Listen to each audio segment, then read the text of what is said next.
What's up guys, Campfire here and welcome back to another Rocket League video. And today I'm going to teach you how to be good at Rumble. Now before you can be good at Rumble, you have to know what all the power-ups are. Now I'm going to list them off, but these aren't necessarily what they're actually called. These are just my names for them. Because, I mean, I've got the list of what they're actually called in front of me, but I feel like my names are a little more fun, you know? Alright, so we got the Ice, the Fist, the Plunger, the Magnet, the Twister, Spikes, the Teleport, Overload, the Mike Tyson, aka the Boxing Glove, the DOS Boot, and my personal favorite, the Grappling Hook. You can make some sick plays with that Grappling Hook. No lie. Now that you know what all the power-ups are, you might as well know what they do. So the Ice is pretty much what it says. It just freezes the ball in place. The Fist, what it does is it makes you hit the ball harder, and if you come in contact with an enemy, it will demolish them. If you both have it, I've noticed that if you run into someone else, they will be the one that gets demolished. It's not like a mutual demolish. The Plunger, basically, whenever you're close enough and you activate it, it will pull the ball towards you, regardless of where the ball is relative to yourself. It will always pull it towards you. The Magnet is an interesting one. Whenever you activate it, if you're close enough to the ball, it will pull the ball towards you. The further away it is, though, the weaker the magnetism is. So if you're really close to the ball and you activate the magnet, then it'll stick fairly close to you, but it's knocked away really easily. So it's like a worse version of the Spikes, but with a longer range, if you know what I mean. The Twister, basically whenever you activate it, if there is an enemy or an opponent close enough to you, they will get sucked up into it and thrown up in the air, and the ball will sort of get stuck in the Twister, but it doesn't have as much of a hold on it. It's kind of weak like the Magnet is. Now the Spikes, whenever you activate them, and they last quite a while, if you hit the ball, then it will stick to your car until you are hit or an opponent hits the ball. If either one of those happens, your Spikes go away. I haven't quite figured out if they go away when you get teleported by an opponent or not, but yeah, they're basically very straightforward. Now the Teleport, it brings up a reticle over an opponent, and whenever you activate it, it swaps your position exactly where they are. Now if they're flying through the air, I've noticed that it will tend to put you on like a downward trajectory or send you into a wall or something. I don't know if that's intentional. I don't know if that's just from my experience, but it puts you in their place basically. Now what Overload does is it selects an opponent, and whenever you activate it, it will basically force their boost on. It won't consume their boost. In fact, I think it gives them full boost, but it will force their boost on for probably 3 seconds, I think, and they can't turn it off. Now you can drift, you can jump up and fly if you want, but it's kind of useful if you see someone that's trying to take a shot. If you turn it on, it will really mess it up, especially if they're trying to go for an aerial, because then they'll whiff it completely almost every time. Now the Mike Tyson, or the Boxing Glove, is exactly as it sounds. You activate it when you're close enough to the ball, and it will punch the ball wherever it is. So if you're directly under the ball and the ball is right above you, when you activate it, it will punch it straight upwards basically. It's got quite a range. It's probably a third of the field's length it will activate, which is nice because I've scored quite a few goals with the Mike Tyson. The Boot, what it does is it highlights an opponent. Whenever you use it, it will push them away in whatever direction you are from them, if that makes sense. So if someone's in front of you, directly in front of you, use the Boot, it will kick them in the direction that you're facing, basically. Now the Grappling Hook is an interesting one. Whenever you activate it, it will pull you towards the ball until you hit the ball, regardless of where the ball's going. You can't stop it once you start. That's really the only downside. It's a great power-up in my opinion, and my favorite because I've scored many an awesome goal with it. Alright, the first rule to being good at Rumble is to get lucky. I mean, if you can get the Plunger or the Spikes every time, you're basically guaranteed to win, assuming you know how to use them properly. And even if you don't know how to use them properly, as long as you're not in your own goal and you use those, yeah, you can probably win. Rule number 2, you gotta play a little defensively. See, the thing with Rumble is that the pace, like, it can change at a moment's notice. Like, you can just be chilling around at your opponent's end, and then, like, all 3 of them get their power-ups, and suddenly they've got, like, the boot and the fist, and some spikes going off all at the same time, and then, you know, you have no one in your own goal, and they score on you.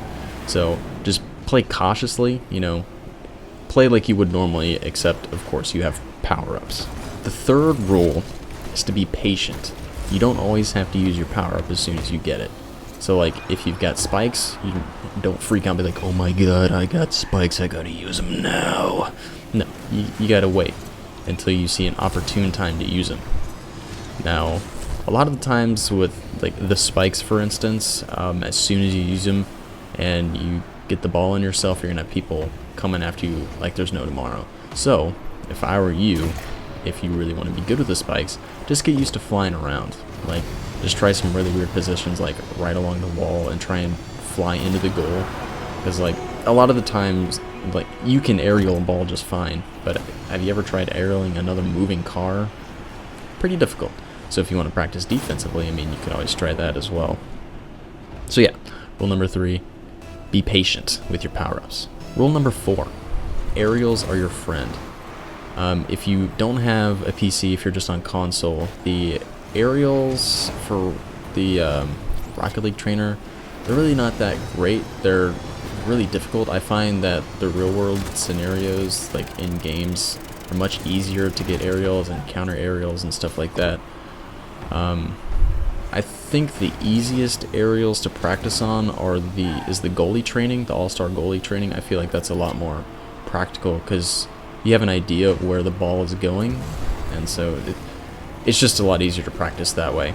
Or, you know, go into a non-competitive game mode and just try aerials if you don't really care about your skill rating.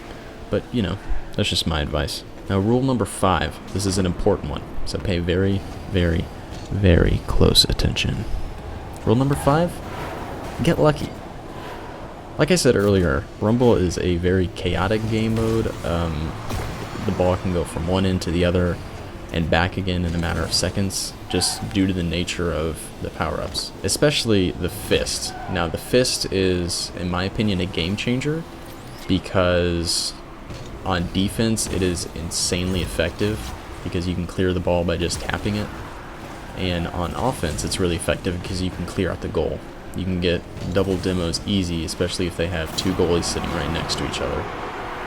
So use the fist effectively. So pseudo rule number 6, I'm just going to go over my favorite power-ups and why I like them so much. Like I said earlier, my favorite power-up is the Grappling Hook. Now, in order to use the Grappling Hook effectively, you really have to know how to position yourself in the right spot in order for it to go in.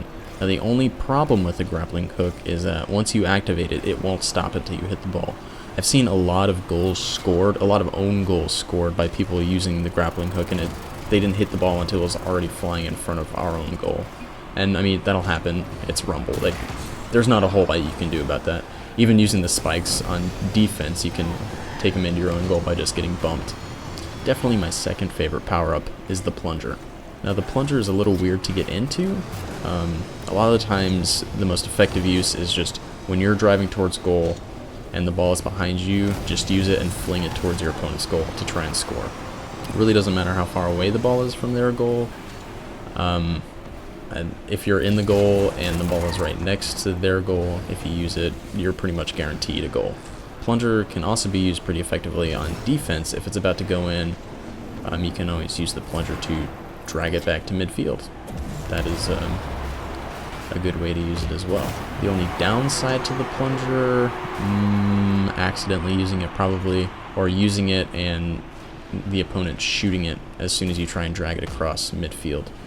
I've had that happen a few times as well. Now, my third favorite power-up is the Mike Tyson, the big boxing glove.